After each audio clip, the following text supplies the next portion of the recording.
Hey programmers, Alvin here. Right now I want to go over a Python solution for this tree min value problem. I'll show you a bunch of ways to solve this one. Maybe we'll start by banging out an iterative solution. So jumping right in here, you can choose either a breadth first or a depth first. I'll end up showing you both. Let's start with an iterative depth first maybe, right? So what you should do here is be sure to initialize your stack, right? So I'll set stack, and I'll initialize it with the root node. One assumption they give us in this problem is our tree is non-empty, so I don't need to check an if statement at the start, right? So I can just go ahead and initialize my stack with the root already. Then my main loop goes, while my stack is not empty, remove the top element of my stack. So I'll say stack.pop, and I'll save that as my current. And I'm just going to lay down the classic traversal part of my code, right?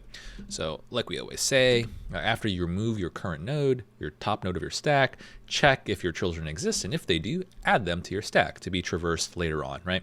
So I'm going to check if current.left is not none, then what I'll do is add that node into my stack. So I'll say stack.append, and I'll append that current.left.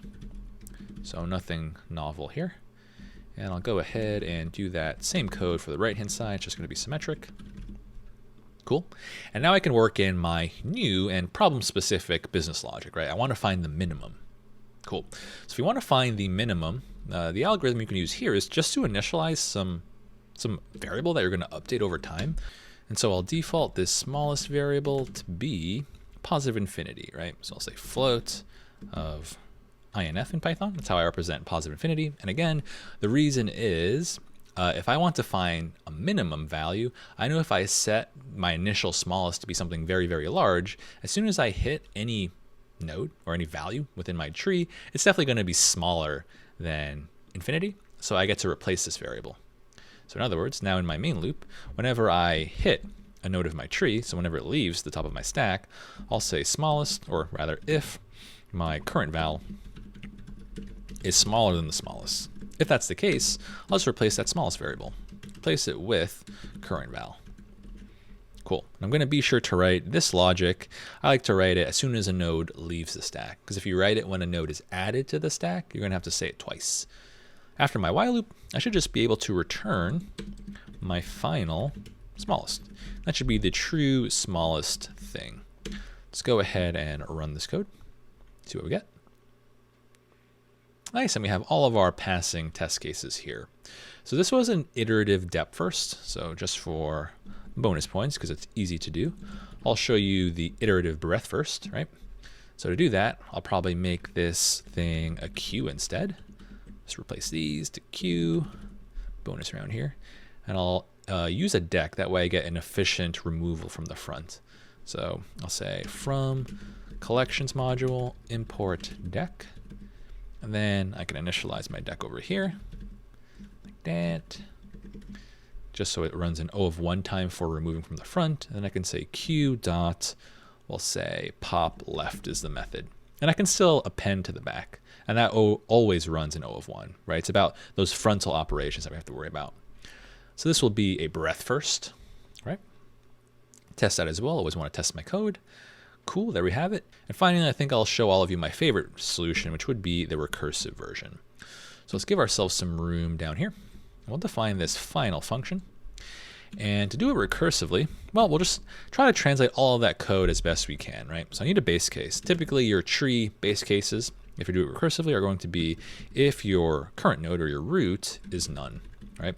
So if I have like an empty tree, that's what this base case means. If I have an empty tree, then what would be the smallest value within it? A good default here would be exactly what we said before. So just return positive infinity. Cool.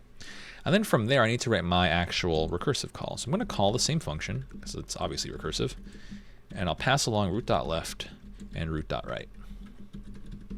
I think about what these return, right? These calls return the smallest value in the left subtree and the smallest value in the right subtree. Very similar to what we said in our approach drawing, right? So I'll save this variable as, we'll say min left, maybe, and min right. So those are just numbers, right? And sometimes they might be positive infinity, right? If that subtree doesn't exist.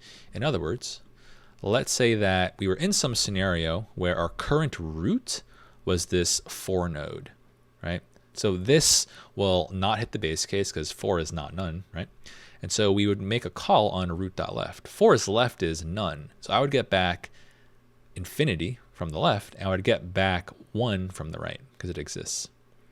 And that's why it's good to have this base case here.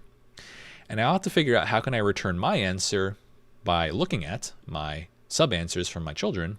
Well, I just need to compare my value, root val, against these things, right? So what I can do is choose the smallest of the 3. I can return. Python has a built-in min function. Choose the smallest between root val, your minimum on the left-hand side, and your minimum on the right-hand side. And that expression feels very reminiscent of the drawing that we did in the approach video. So before we actually test this recursive code, maybe you're unfamiliar with this min function in Python. It's really useful. So what you can do is call min, it's a global function, pass in any number of comma-separated arguments. So give me the minimum of like 10, 12, 5, and maybe also 7.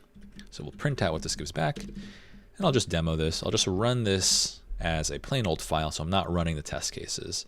I should get back 5 because that's the smallest number that was passed to min over here. Cool. Now we're ready to, I think, test this code. And all of these solutions have the same complexity, but I do think that the recursive version is the shortest, and it's kind of my favorite. That being said, highly recommend you practice writing all 3 because practice makes perfect. And make sure you have this code down pat before hopping into the next problem because things will get a tad more difficult. Catch you in the next one.